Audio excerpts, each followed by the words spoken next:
साध्य PSC academy की इस यूट्यूब चैनल पे आप सभी का बहुत बहुत स्वागत है। जी हाँ साथियों, आज हम एक नया खेल इस साध्य पीएससी एकेडमी के यूट्यूब चैनल पर रात 8 बजे बिल्कुल आप सभी के बीच प्रस्तुत होगी। साथियों ये देखिए, 8 बजे सिर्फ 10 क्वेश्चन रहेंगे। इसको हमने नाम दिया 10 कैप्सूल।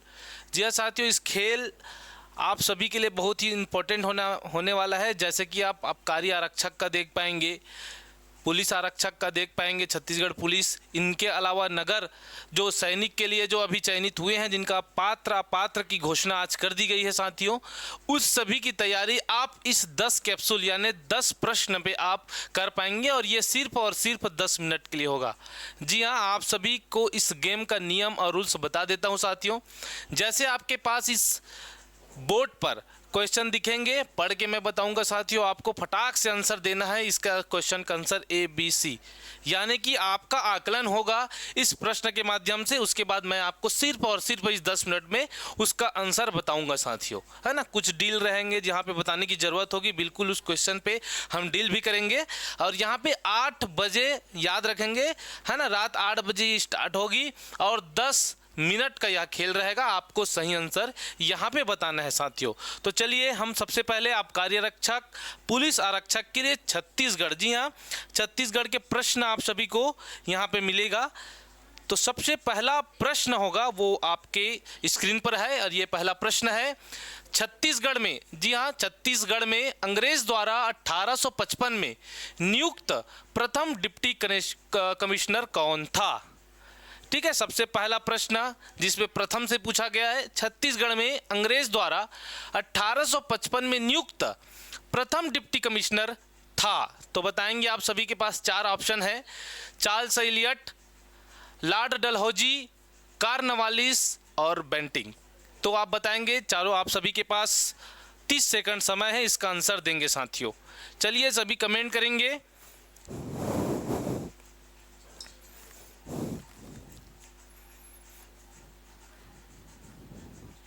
4 ऑप्शन है, Charles Elliot, Lord Dalhousie, Cornwallis और बेंटिंग।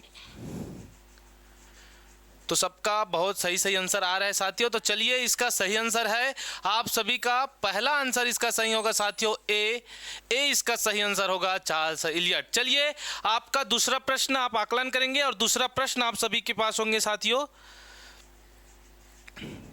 दूसरा प्रश्न, ये चाकेर बांध कहाँ स्थित है? जी हाँ साथियों, ये चाकेर बांध कहाँ स्थित है, ये आप सभी का दूसरा प्रश्न है, जो कि आप जितने भी तैयारी कर रहे हैं, पुलिस आरक्षक की, आबकारी आरक्षक की, इनके अलावा नगर सैनिक की। तो चलिए देखिए, चाकेर बांध कहाँ स्थित है, लेटेस्ट में इस चर्चा में रहा है आप सभी के लिए। तो सबसे पहला ऑप्शन ये है कबीरधाम, जी हाँ, कवर्धा, कबीरधाम। दूसरा ऑप्शन है बिलासपुर और तीसरा ऑप्शन है दुर्ग और चौथा ऑप्शन है बस्तर।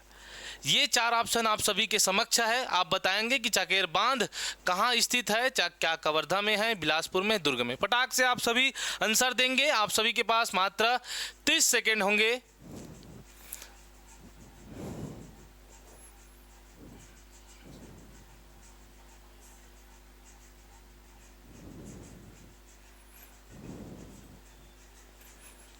तो सभी का बहुत सही जवाब। तो आइए, आप सभी का आपका आंसर होगा साथियों, इसका जो आंसर होगा वो है कबीरधाम। आप अपना आंसर मिला लेंगे, अगर कुछ गलती किए होंगे तो सुधार कर देंगे। जी हाँ, आप सभी के लिए बहुत बेहतरीन प्रश्न। आगे चलते हैं नेक्स्ट प्रश्न पर, और नेक्स्ट प्रश्न है साथियों आप सभी के लिए, बान वंश के संस्थापक को अभिलेखों में क्या कहा जाता है ना। बान वंश के संस्थापक को अभिलेखों में, बान वंश जो संस्थापक है वो अभिलेख में क्या कहा जाता है, इसका आप लोग आंसर देंगे। आप अगर पढ़े होंगे हमारे आबकारी आरक्षक में मनीष सर के द्वारा एवं हमारे साहू सर के द्वारा आपको इसमें इतिहास की क्लासेस पढ़ाए जा रहे हैं। तो देखिए, बान वंश के संस्थापक को अभिलेखों में क्या कहा जाता है, ये प्रश्न है। ऑप्शन आपके पास 4 है। पहला ऑप्शन है सामंत, दूसरा है सर्वाधिकृत और तीसरा है महामंडलेश्वर और चौथा है प्रतिहार। तो चलिए, आप फटाक से आंसर देंगे इनका, सामंत, सर्वाधिकृत, महामंडलेश्वर और प्रतिहार।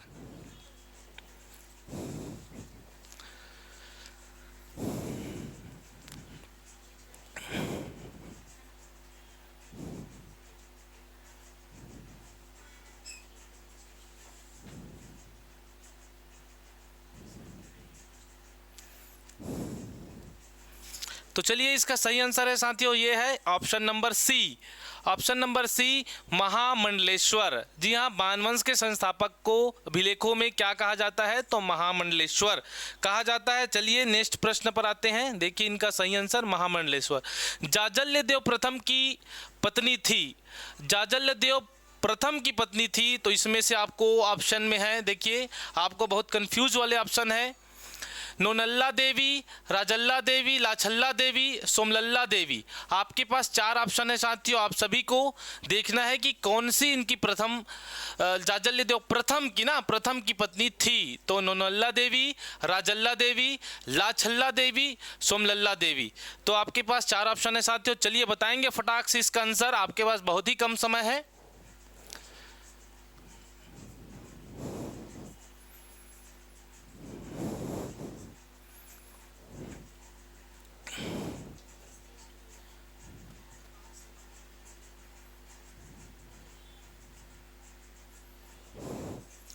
तो आप सभी का देखिए यहाँ पे सबका सही जवाब, और इनके अलावा जिसका सही जवाब नहीं है वो यहाँ पे देख लेंगे। लाछल्ला देवी आप सभी के है ना, यहाँ पे सही जवाब है। जाजल्यदेव प्रथम की जो पत्नी थी वो है लाछल्ला देवी, इसका सही आंसर है साथियों। चलिए नेक्स्ट प्रश्न पर आते हैं। देखिए यहाँ पे आपके प्रश्न है, सातवाहन कालीन काष्ठ स्तंभ में अंकित धावा कौन सा कर्मचारी था?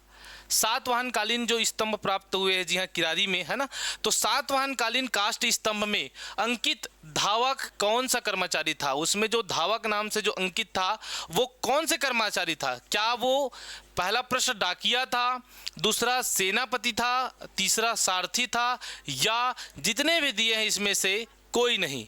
तो आप सभी को सही जवाब देना है। चलिए फटाक से इस क्वेश्चन का आंसर देंगे। सातवाहन कालीन काष्ठ स्तंभ में अंकित धावक कौन सा कर्मचारी था? डाकिया, सेनापति, सारथी।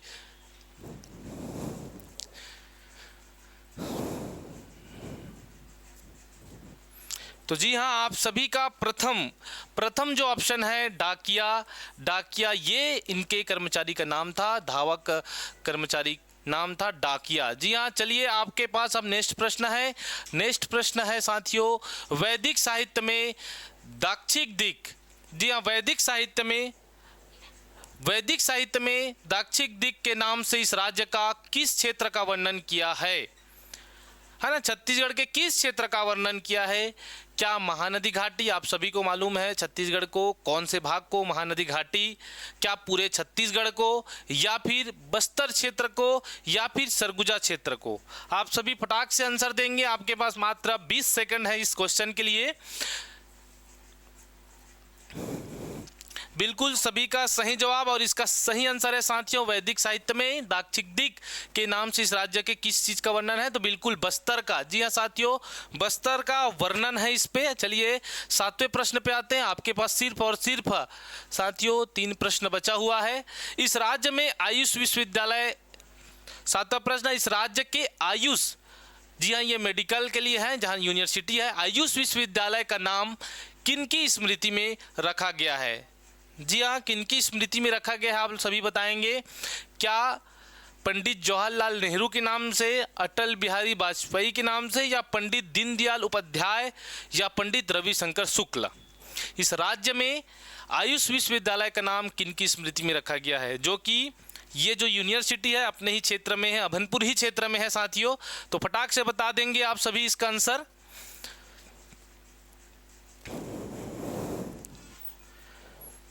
तो इसका सही जवाब है साथियों पंडित दीनदयाल उपाध्याय। जी हाँ, आयुष विश्वविद्यालय का नाम पंडित दीनदयाल उपाध्याय के नाम पे रखा है। आप सभी का सही जवाब। चलिए आरक्षक के लिए आपका नया क्वेश्चन है। देखिए ये है 14 जुलाई 1937 को, 14 जुलाई 1937 को मध्य प्रांत में गठित मंत्रिमंडल में निम्नलिखित में से कौन सा शामिल नहीं थे?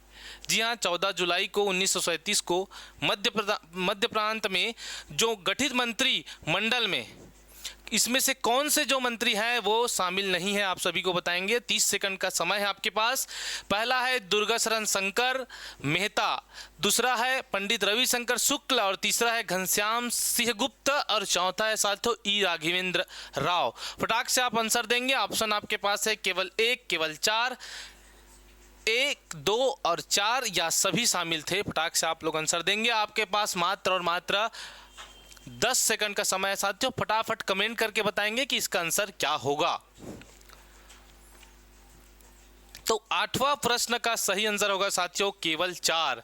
जी हाँ साथियों, केवल 4 जो है, केवल 4। जी हाँ, ऑप्शन नंबर बी केवल 4 ही क्या होगा 8वां नंबर का सही होगा। अब केवल 4 में ई राघवेंद्र राव जो है इस 1937 के मध्य प्रांत में गठित मंत्रिमंडल में शामिल नहीं थे।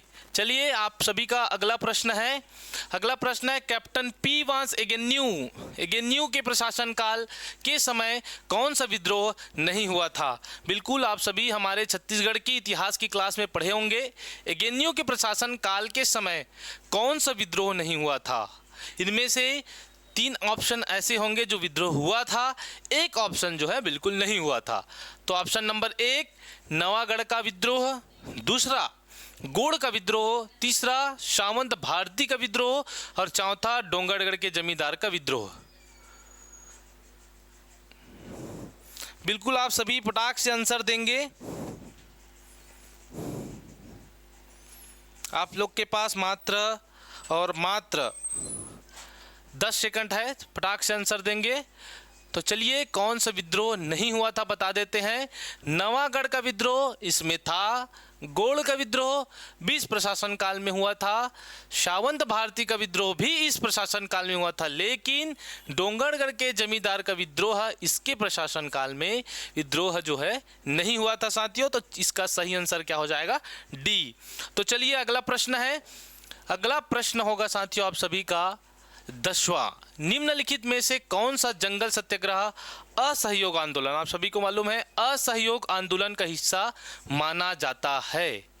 असहयोग आंदोलन का हिस्सा कौन सा ऐसा सत्याग्रह है जिसको माना जाता है। तो चलिए, आप सभी बता देंगे। सबसे पहला ऑप्शन है पकरिया जंगल सत्याग्रह, दूसरा है सिहावा नगरी जंगल सत्याग्रह और तीसरा है मोहबना पौड़ी जंगल सत्याग्रह और चौथा है साथियों बांधाखार जंगल सत्याग्रह। ये 4 ऑप्शन है। आपके पास 30 सेकंड का समय है। फटाक से आप लोग आंसर दे देंगे और बता देंगे साथियों ये सेशन आप लोग सभी को कैसे लगा। हम डेली रात 8 बजे इस सेशन के साथ जुड़ेंगे और सभी का सही आंसर देंगे और ये ऐसा प्रश्न आपके एग्जाम के लिए बहुत महत्वपूर्ण होगा। डेली 10-10 प्रश्न में आप महीने में 300 प्रश्न करेंगे और जब तक एग्जाम आएगा साथियों आराम से आप 2000 से 3000 प्रश्न कर लेंगे।